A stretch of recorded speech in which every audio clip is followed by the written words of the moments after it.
2025 SLST এবং 2016 SLST নিয়ে গুরুত্বপূর্ণ আপডেট।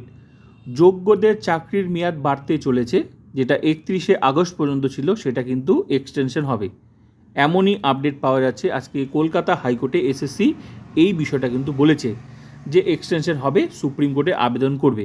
সঙ্গে অন্যান্য গুরুত্বপূর্ণ আপডেট রয়েছে, পুরো আপডেট আমি দেখাচ্ছি। কলকাতা হাইকোর্টের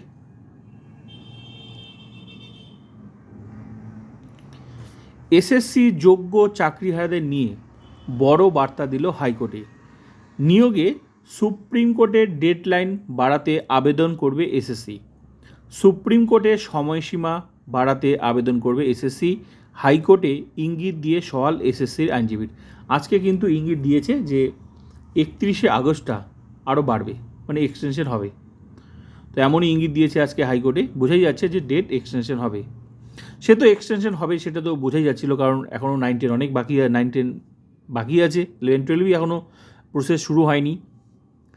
তো বিষয়টা হলো ইঙ্গিত দিয়েছে যে ডেট এক্সটেনশন হবে। সঙ্গে আরও গুরুত্বপূর্ণ আপডেট রয়েছে, সেটা হলো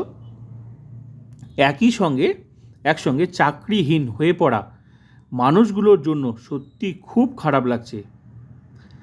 2016 সালের নিয়োগ প্রক্রিয়াটি ভেস্তে গিয়েছে, বিষয়টি অত্যন্ত দুঃখজনক। বিচারপতির বক্তব্য, এই প্রার্থীদের জন্য আমার সত্যি খুব সহানুভূতি হচ্ছে।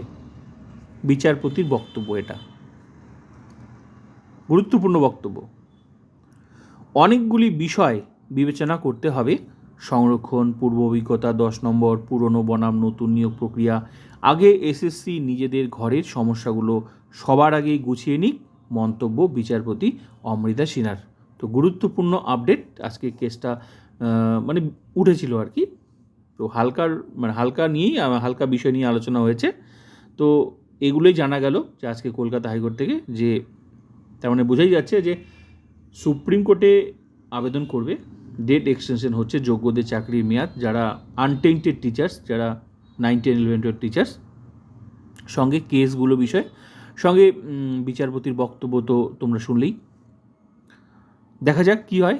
তো আজকে কিন্তু মিটিংও আছে, মিটিং কী বিষয়ে উঠে আসে নিশ্চয়ই জানা যাবে, আর নিশ্চয়ই বাকি প্রসেস খুব তাড়াতাড়ি শুরু হবে।